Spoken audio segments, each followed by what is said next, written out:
விஜய் இப்போ என்ன பண்ணியிருக்காரு அப்படின்னு சொன்னாக்கா, போலீஸில் வந்து பயங்கர ஸ்ட்ரிக்ட் பண்ணியிருக்கார். போதை ஒழிப்புக்கு ஒரு டீம் ஒன்று போட்டிருக்காரு. போதை ஒழிப்பு என்கிறது, அதுவும் மாணவர்களிடையே போதை ஒழிப்புன்றது மிக மிக மிக முக்கியமான ஒரு டாஸ்காக இப்போ இருக்குங்க.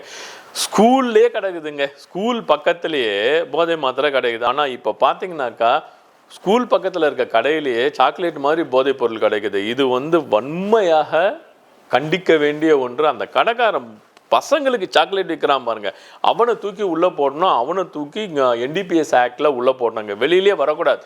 அப்படி ஸ்ட்ரிக்ட் பண்ணாங்கனாக்கா கண்டிப்பாக இன்றைய தலைமுறை நல்ல தலைமுறையாக மாறு.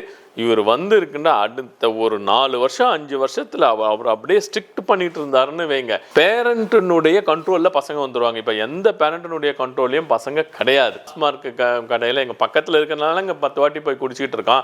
ஒரு 3 கிலோமீட்டர் தள்ளி வைங்க, ஊர்லேருந்து தள்ளி போய் டாஸ்மார்க் கடையை வைங்க. இன்னங்க டாஸ்மார்க் கடைன்னா பக்கத்துலேயே உட்காந்து எடுத்து குடிச்சின்னு இருக்கணுமா? இது என்ன மெடிக்கல் ஷாப்பா பக்கத்தில் உட்காந்து குடிக்கிறதுக்கு? இது என்ன கோயிலா டெய்லி போய் கும்பிட்டு வரத்துக்கு? டாஸ்மார்க்கை ஊர்லேருந்து தள்ளி ஒரு 5 கிலோமீட்டர் தள்ளி வைங்க. குடிக்கிறவங்க எங்கே வேணா போய் குடிச்சிட்டு வரும். பக்கத்தில் இருக்கிறதுனால அப்படி அப்படி இறங்கி வீட்டிலேருந்து ஒரு 2 ஸ்டெப் வச்சா டாஸ்மார்க் கடை இருக்குது, அங்கே போய் குடிக்கிறதுனால தான் இருக்கா. டாஸ்மார்க் கடையை தூக்கின்னு போய் வைங்க, 5 கிலோமீட்டர் தள்ளி வைங்க. இங்கே மாநகரங்களில் இருக்கிறது கஷ்டம்னா கூட கிராமப்புறத்தில் ரொம்ப தூரமாக தள்ளி வைங்க, 10 கிலோமீட்டர் தள்ளி போய் தான் ஒரு டாஸ்மார்க் கடை இருக்கும்னு வைங்களேன். அப்போ போய் குடிக்கிறவனுடைய எண்ணிக்கை குறையும் இல்லைங்க.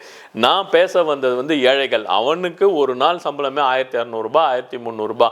அதை கொண்டு போய் 600 700 டாஸ்மார்க் கடையில் கொடுத்துட்டு அவன் வீட்டில் என்ன கொண்டு போய் கொடுப்பான்? அவங்க பசங்கள்லாம் எப்படி வளர்ச்சி அடையும்? அவங்களுடைய பொருளாதார நிலைமை எப்படி உருப்படும்?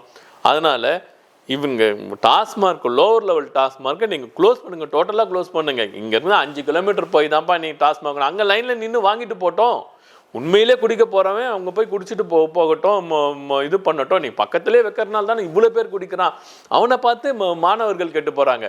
அப்பா குடிக்கிறான், அப்பா குடிக்கிறான், மாமன் குடிக்கிறான்றதை பார்த்து சின்ன பசங்களும் கெட்டு போகிறாங்க. எங்கேயோ போய் ஒரு இடத்துல குடிக்கின்ற போதே அதை பார்க்கின்ற சூழ்நிலை மாறும். அந்த காலத்து எம்ஜிஆர் படத்தில் நீங்கள் பார்க்கணும்னா கூட குடியை தொடவே மாட்டார் எம்ஜிஆர். அப்படின்னு ஐயோ நான் தவறு செய்து விட்டேன், ஒரு நாள் அந்த குடியை நான் பார்த்துட்டா கூட தவறு செஞ்சுட்டேன் அப்படின்னு வர அந்த மாதிரி ஒரு சினாரியோவை உண்மையிலேயே இங்கே கொண்டு வர முடியும். விஜய் நினைத்தால் நடத்த முடியும். விஜய் ஒரு சகாப்தத்தை ஏற்படுத்தி இருக்கின்றார். விஜய் இதை தொடர்ந்து தமிழ்நாட்டுக்கு ஒரு நல்ல அரசை கொடுப்பார், குடியில்லாத ஒரு அரசை கொடுப்பார் என்று கூறி எனது காணொலியை முடிக்கின்றேன். நன்றி, வணக்கம்.